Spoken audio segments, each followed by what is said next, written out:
அனைத்து உறவுகளுக்கும் வணக்கம். கலாகிஸ்டியன் தமிழ் சேனலுக்கு உங்களை அன்புடன் வரவேற்கிறேன். இன்றைய காலொனியில் 9ஆம் வகுப்பு தமிழ் பாடப்பகுதியில் இயல் 4 கவிதை பிழையின் கீழ் கொடுக்கப்பட்டிருக்கிற உயிர் வகை என்கிற அந்த செய்யுளை தான் பார்க்க போகிறோம். இந்த பாடல் மனப்பாட பாடலாக கொடுக்கப்பட்டிருக்கிறது. இந்த உயிர் வகை என்கிற இந்த பாடலை எழுதியவர் தொல்காப்பியர்.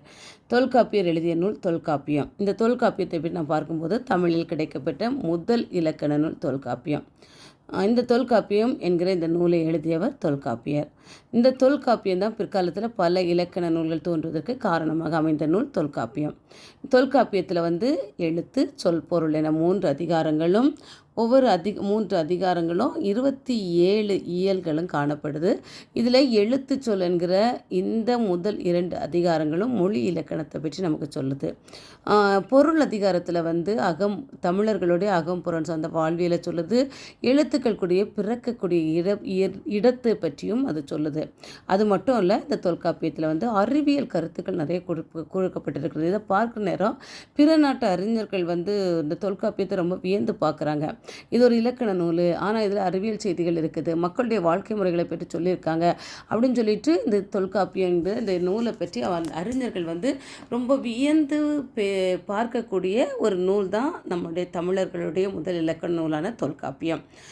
இது தமிழர்களுடைய ஒரு பெரிய அறிவு சான்றுக்கு ஒரு எடுத்துக்காட்டான ஒரு நூல் இது.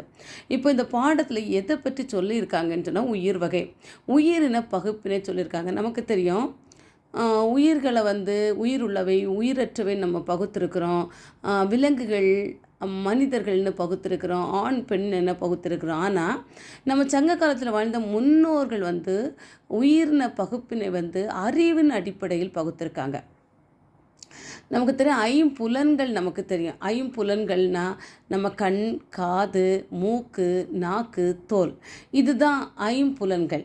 முதல்ல கண்ணால் நம்ம காண்கிறோம், காதால் கேட்கிறோம், மூக்கால் முகர்கிறோம், நாக்கால் சுவைக்கிறோம், தோலால் தொடுதலை உணர்கிறோம்.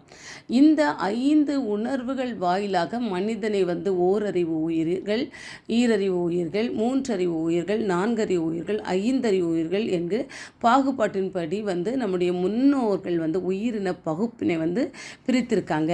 இதில் இந்த ஐம்புலன்களில் ஒன்று இல்லைனாலும், இப்போ கண் இல்லைன்னா அந்த கண் காண்கிற அந்த புலனை அந்த உணர்வை நம்ம இழந்து விடுகிறோம். இப்போ தோள்களில் உணர்வுகள் இல்லை, உடலில் உணர்வுகள் இல்லைன்னா அந்த உணர்வை, தொடுதல் உணர்வை நம்ம இழந்து விடுகிறோம். கேட்கக்கூடிய காது இல்லைன்னா கேட்கக்கூடிய உணர்வை இழந்து விடுகிறோம். அந்த ஒவ்வொரு உணர்வுகளும் ஒவ்வொருவருக்கும் முக்கியம், மனிதர்களுக்கு அதில் ரொம்ப ரொம்ப முக்கியம். அதுதான் எப்படி பிரிச்சிருக்காங்க, ஓரறிவு உயிர்னா என்ன இது இருக்குது, என்ன அறிவு இருக்குது அப்படின்னு சொல்கிறத தொல்காப்பியர் அப்போவே அந்த தொல்காப்பியம் என்கிற அந்த நூலில் எழுதியிருக்காரு. இந்த பாடல் ஒரு மனப்பாட பாடலாக கொடுத்துருக்காங்க. பாருங்கம்மா, முதல்ல பாடலை நான் படிக்கிறேன் பாருங்க. ஒன்றறிவதுவே உற்றறிவதுவே, இரண்டறிவதுவே அதனோடு நாவே, மூன்றறிவதுவே அவற்றோடு மூக்கே, நான்கறிவதுவே அவற்றோடு கண்ணே, ஐந்தறிவதுவே அவற்றோடு செவியே, ஆறறிவதுவே அவற்றோடு மனனே, நேரிதீன் உணர்ந்தர் நெறிப்படுத்தினரே. தொல்காப்பியர் அழகாக இந்த பாடலில் ஒவ்வொரு அறிவும் எதுக்குரியதுன்னு சொல்கிறத அழகாக சொல்லியிருக்காங்க. பாருங்கள், ஒன்றறிவதுவே உற்றறிவதுவே. உற்றறிவதுன்னா தொடுதல் உணர்வு. முதல்ல ஓரறிவு உயிர்னா அது எதுனா வெறும் தொடுதல் உணர்வு மட்டும் இருக்கக்கூடியது தான் ஓரறிவு உயிர். அந்த ஓரறிவு உயிர் எதெல்லாம் தெரியுமா? புல், மரம், செடிகள். அந்த புல் மரங்கள் அதுகளுக்கு தொடுதல் உணர்வு மட்டும்தான் இருக்கிறது. அதனால் தாவரங்கள் ஓரறிவு உயிர்களாக கணக்கிடப்படுது. அடுத்து பாருங்கள், 2 அறிவதுவே அதனோடு நாவே. 2 அறிவுன்னு சொன்னால் முதல்ல தொடுதல் அறிவும் அதோட சுவைத்தல் அறிவும், சுவைத்தல் உணர்வும் கொண்ட, தொடுதல் உணர்வும் சுவைத்தல் உணர்வும் கொண்டவை 2 அறிவு உள்ள உயிரினங்களாக பகுக்கப்படுகிறது. அதற்கு எடுத்துக்காட்டு சிப்பி, நத்தை. இது 2 அறிவு கொண்டது. இதெல்லாம் என்ன? தொடுதல் உணர்வு மற்றும் சுவைத்தல் உணர்வு.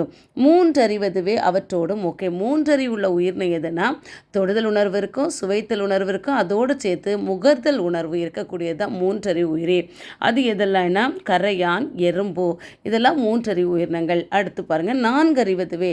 4 அறிவதுவே அவற்றோடு கண்ணே. 4 அறிவு உள்ள உயிரினங்களுக்கு என்னெல்லாம் இருக்குன்னா உணர்வுகள் இருக்குன்னா தொடுதல் உணர்வு இருக்கும், சுவைத்தல் உணர்வு இருக்கும், முகர்தல் உணர்வு இருக்கும், அதோடு பார்த்தல் உணர்வு இருக்கக்கூடியது தான் நான்கறிவு உயிர்கள்.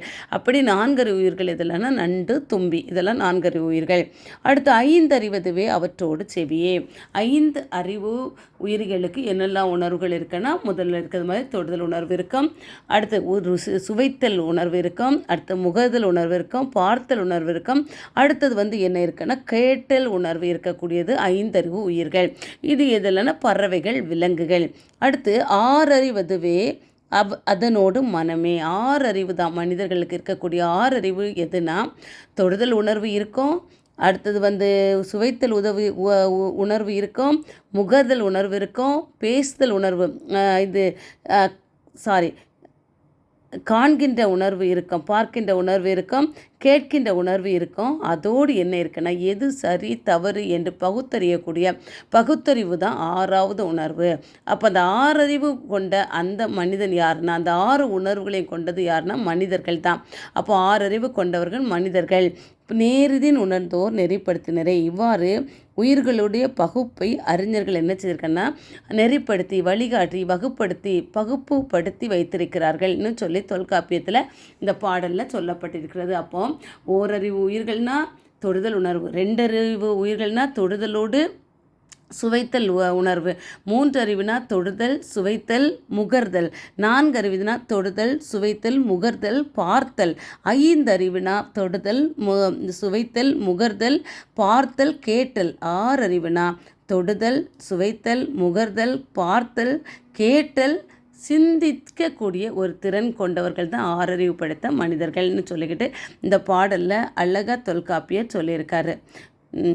இந்த பாடல் மனப்பாட பகுதி, அதனால் ஒரு முறை கூட நிறைய இது படித்து காட்டுகிறேன் மாணவர்களே, கவனமாக கவனிங்க. 1 அறிவதுவே உற்றறிவதுவே, 2 அறிவதுவே அதனோடு நாவே, 3 அறிவதுவே அவற்றோடு மூக்கே, 4 அறிவதுவே அவற்றோடு கண்ணே, 5 அறிவதுவே அவற்றோடு செவியே, 6 அறிவதுவே அவற்றோடு மனனே, நேரிதின் உணர்ந்தோர் நெறிப்படுத்தினரே. தொல்காப்பியர். நன்றி.